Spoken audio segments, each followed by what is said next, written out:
ឋនទានសាមគ្គីដង្ហែយកទៅវេប្រគេនព្រះសង្ឃគង់នៅវត្តជម្ពូរុក្ខាវនារាមហៅវត្តព្រៃខ្ពស់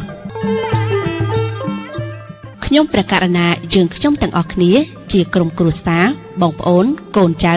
បានស្រស់ស្រួលមូលមតិគ្នាជាឯកច្ឆន្ទផ្ដួចផ្ដើមធ្វើបុណ្យកឋិនទានសាមគ្គីដើម្បីដង្ហែយកទៅវេប្រគេនព្រះសង្ឃដែលគង់ចាំព្រះវស្សាអស់កាលត្រីមាស3ខែក្នុងពុទ្ធសីមាវត្តជម្ពូរុក្ខាវនារាមហៅវត្តព្រៃខ្ពស់ស្ថិតនៅក្នុងភូមិព្រៃខ្ពស់ឃុំព្រៃខ្ពស់ស្រុកបវលខេត្តបាត់ដំបងដើម្បីប្រមូលបច្ច័យយកកសាងសមិទ្ធផលនានាក្នុងវត្តអាស្រ័យហេតុនេះយើងខ្ញុំទាំងអស់គ្នាសូមគោរពនិមន្តនិងអញ្ជើញព្រះតេជគុណឯកឧត្តមលោកជំទាវ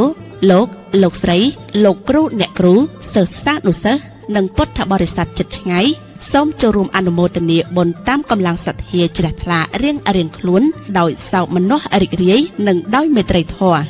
អ្នកផ្ដាំបុណ្យលោកវ៉ាងសុតសាវននិងអ្នកស្រីមួយយុព្រមទាំងបុត្រលោកផែនផិតនិងអ្នកស្រីឌឿនផិតព្រមទាំងបុណ្យកម្មពិធីបុណ្យប្រពទៅ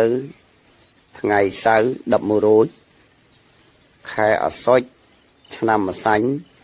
ស័ព្ទស័កពុទ្ធសករាជ2569ត្រូវនឹងថ្ងៃទី18ខែតុលាឆ្នាំ2025ម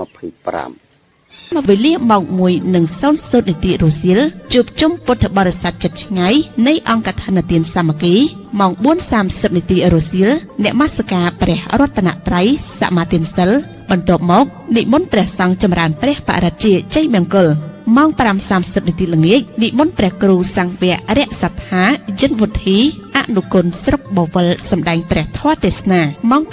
6:00 នាទីរសៀលអញ្ជើញលោកយាយលោកតាភ្ញៀវកិត្តិយសពិសាភោជនាហារលោកព្រឹកឡើ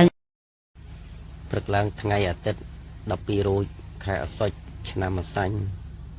ស័ព្ទស័កពុទ្ធសករាជ2569ត្រូវនឹងថ្ងៃទី9ខែតុលាឆ្នាំ2025